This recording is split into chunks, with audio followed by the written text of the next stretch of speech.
Hey friends, welcome to Yoga Off the Mat. I'm your host, Divya.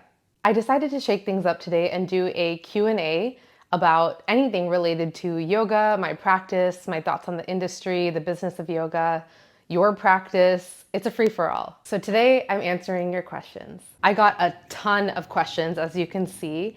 So I've gone ahead and categorized them in a way that kind of flows and makes sense for the episode. So we're going to cover things like my practice, my journey with yoga, decolonizing your practice, my thoughts on different types of yoga in this modern yoga industry, how to get started with yoga, how to become a teacher, the business of yoga, a lot of different things. So let's dive right in. I'm going to need my laptop handy because I've color-coded the questions in addition to categorizing them so that it's a little bit easier for me to do this. So you're going to see me looking down at that. All right, so the first category is my personal journey with yoga. How and why did I start practicing yoga? So I've told this story many times, but my mother actually introduced me to yoga when I was, I think, about 11 or 12 years old. She took some basic sun salutation classes when we were staying in India one summer, and then later on taught that sequence to me because I didn't really have my own sort of physical practice at the time. My sister was into sports. I was also into sports, but there was nothing that really stuck for me. So yoga became that thing. And I often talk about how yoga was a practice that taught me about my body and helped me build that mind-body connection for the first time. Because funnily enough, I actually did start it as a form of exercise before I knew more about what it actually was. And through having a solitary and disciplined practice, I was very quickly introduced to how much more yoga was. And this was all still just through the practice of asana before I knew anything about yoga philosophy or the spirituality of this practice. So it really does show that when you dedicate yourself to this discipline, the practice will reveal to you what you need to know. 21 years later, my favorite type of practice when it comes to yoga is probably pranayama.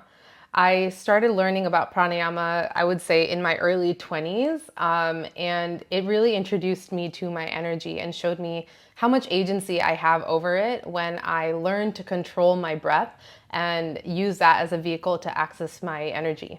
Generally speaking, being introduced to the subtle energy of the universe through yoga is really, really powerful and gives you a lot of control over your emotions.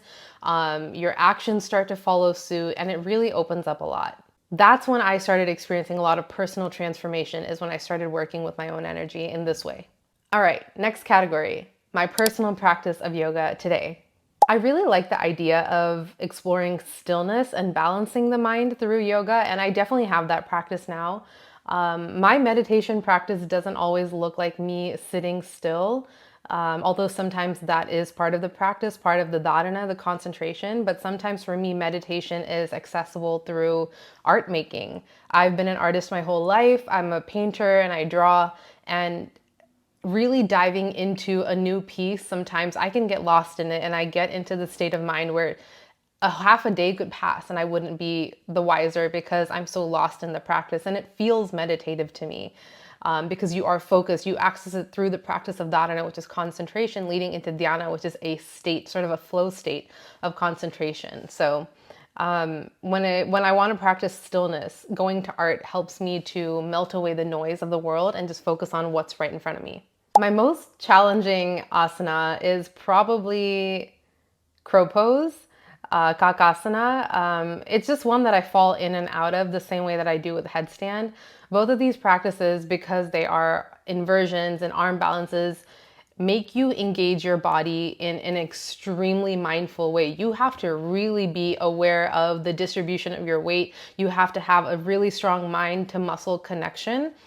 Which comes from presence, right? That's a muscle that you train, just like a physical muscle on your body. Presence and concentration are muscles. So those are still some of my most challenging asana, just because it requires so much focus.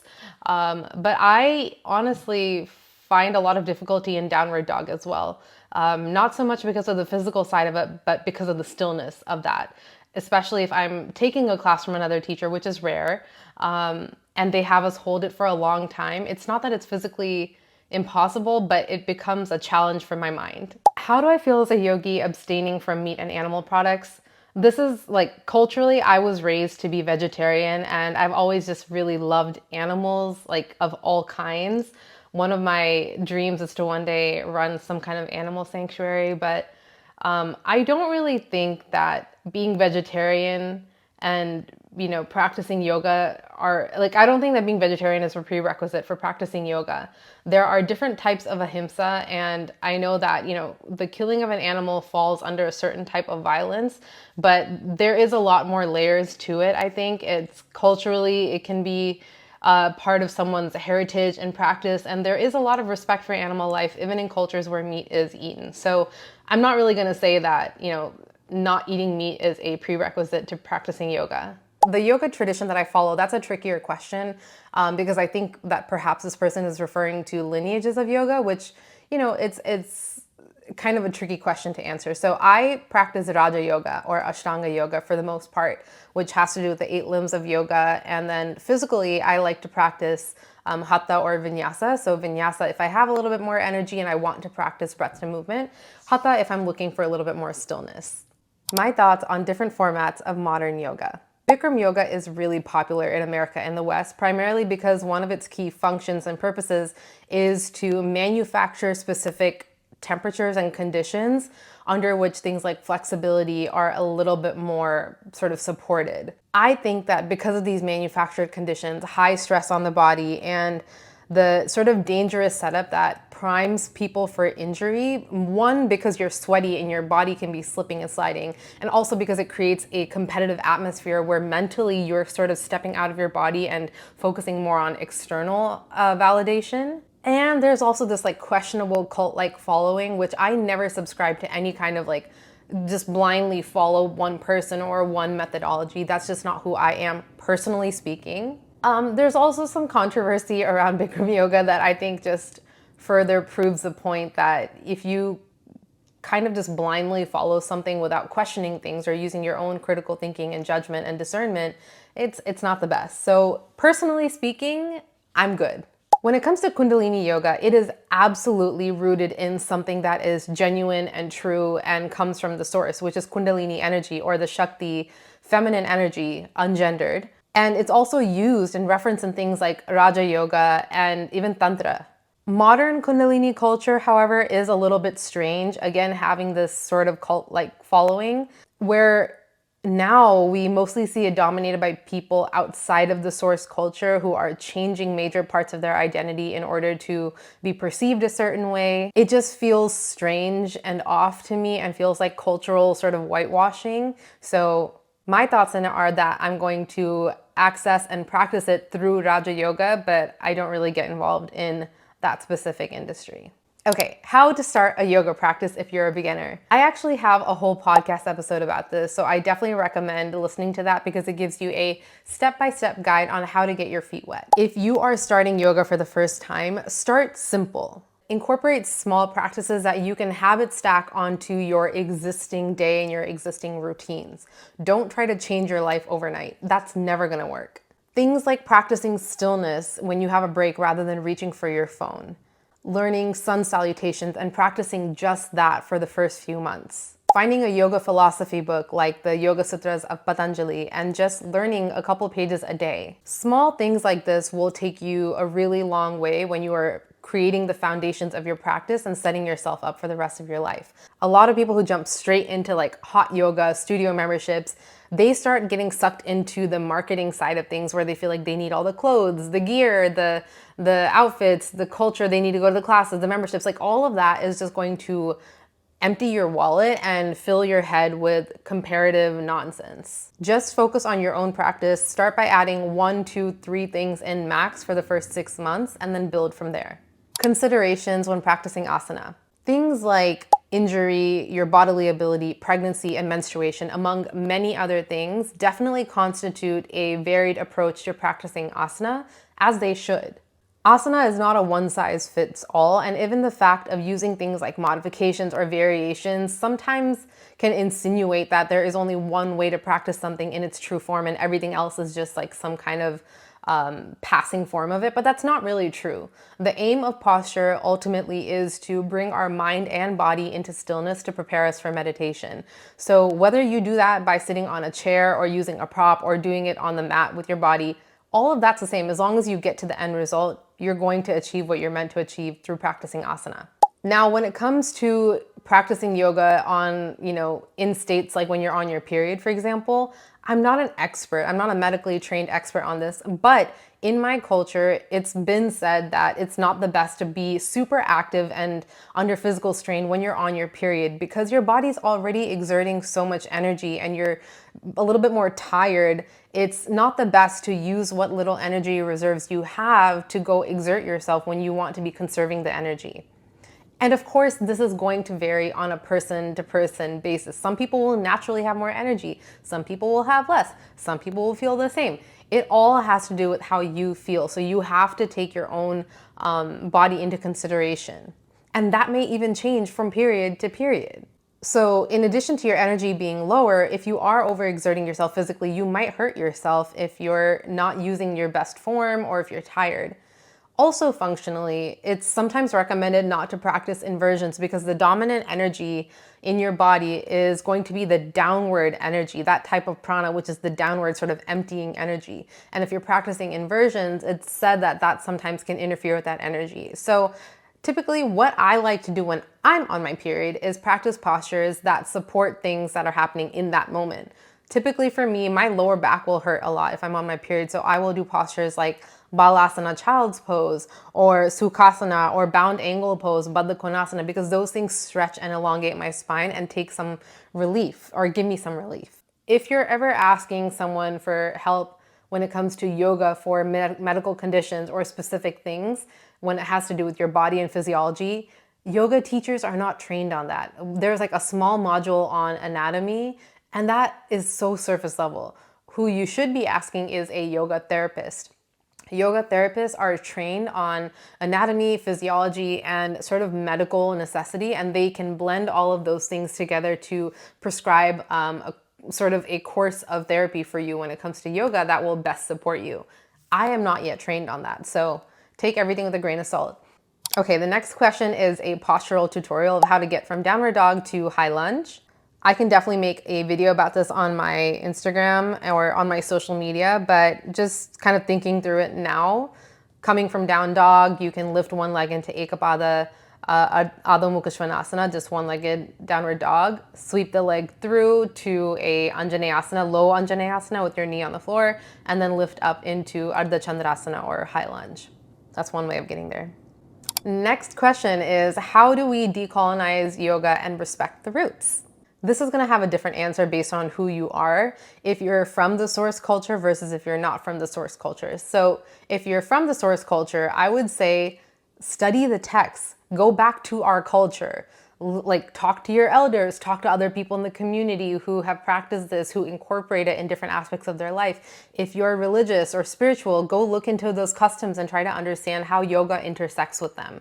Also, if you're from the source culture, but most of your practice still consists of things like hot yoga, you're still supporting certain brands that don't support DE&I, or if you feel like you are cosplaying in the yoga industry by just adopting the westernized sort of visual of what it looks like, start there. Peel it back, come back to the roots, maybe stop practicing hot yoga. I know it's, oh my gosh, I know this is such a controversial thing to say, but don't practice it. If you want to work out, go do a workout. Asana is not there to make you sweat. That's my 2 cents. And if you're not from the source culture, start by centering teachers who are from the source culture. It benefits you, it benefits them, it benefits the lineage. It's good all around. Stop giving your money to chain studios when there are so many locally owned studios that you could be supporting instead. Study the source text yourself rather than deferring or waiting for some new age practitioner to give you their take on it. You don't need another interpretation. Just go study the text yourself. Go at a pace that makes sense for you. If the material is a little bit dense or hard to understand, maybe join a book club or even use ChatGPT to help break down the text into something that's easier to understand. This whole podcast exists to take some of those more dense texts and break them down in a way that feels accessible. So this is also a great resource. And lastly, I would say stop trying to center yourself in this industry just because the industry is already catered towards people like you. If you're not from the source culture and if you are part of that like key visual that's been marketed, just step away from it. Yoga retreats. I'm not against retreats. I'm really not. I just want you to get specific on why you think it's necessary, especially if you're a beginner. I'm 21 years into my practice and 6 years into teaching, and I've yet to go on a yoga retreat, either as a guest or as a host. Eventually, I would like to, but it's just not something that I feel needs to be a default, although the industry tries to tell you that. Yoga teacher trainings and yoga retreats are two of the most revenue generating programs that this industry has created. None of these really existed back in the day. They were both created by the modern yoga industry in order to make yoga into a business. If you're learning yoga, you don't need a retreat. Our ancestors, or my ancestors, weren't escaping to another country in order to study a practice that was always meant to be integrated in your day-to-day life. Keep it simple and actually integrate yogic studies, philosophy, asana, meditation, pranayama, all this into your day-to-day life. And eventually, when you are deeper into your journey as a yoga practitioner, then maybe consider going on a retreat if your aim is to build community or to understand how other people practice yoga. Books on yoga.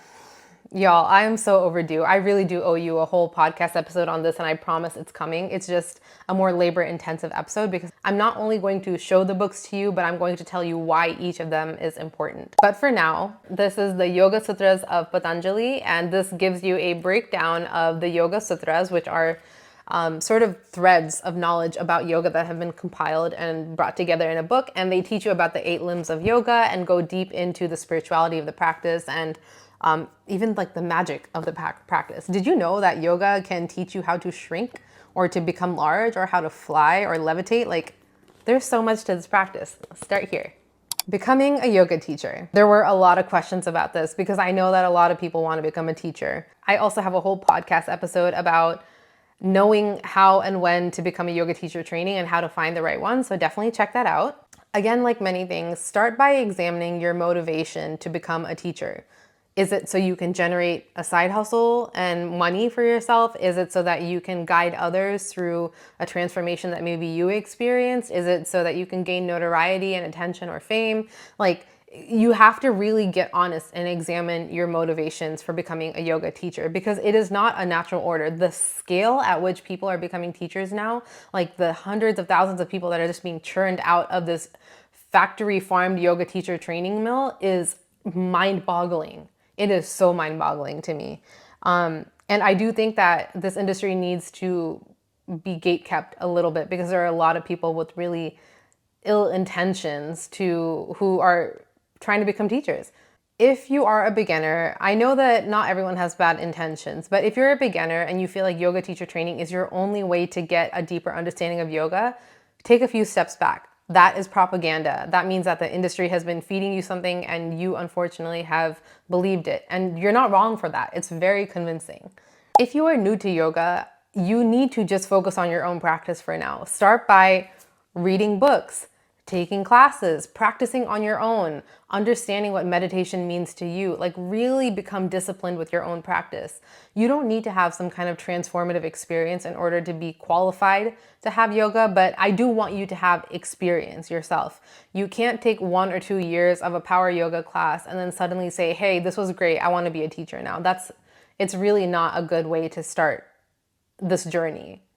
Inevitably, a lot of people that I know who did become a teacher through a route like this eventually got burned out because they felt like they were so ill-equipped to actually be a good teacher. And they eventually had to step back and just go back to being a student. And it's like, why interrupt that? Just be a student as long as you need to, and you will be a student for the rest of your life.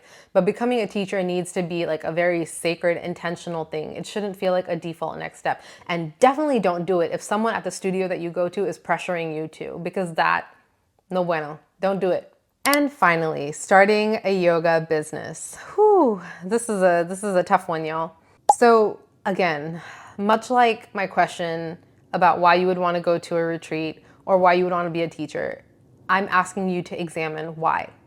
Why does your yoga practice need to become a business? Is it because making money in this industry is easy? What do you actually add to the space? What is your intention? I feel like a father, like asking this to someone, being like, what are your intentions with my daughter? What are your intentions with yoga? Why does it need to become a business? Why do you need to earn an income from it? Why do you need to put yourself at the head of a class and be a guide? And I don't say any of this with condescension. These are genuine questions.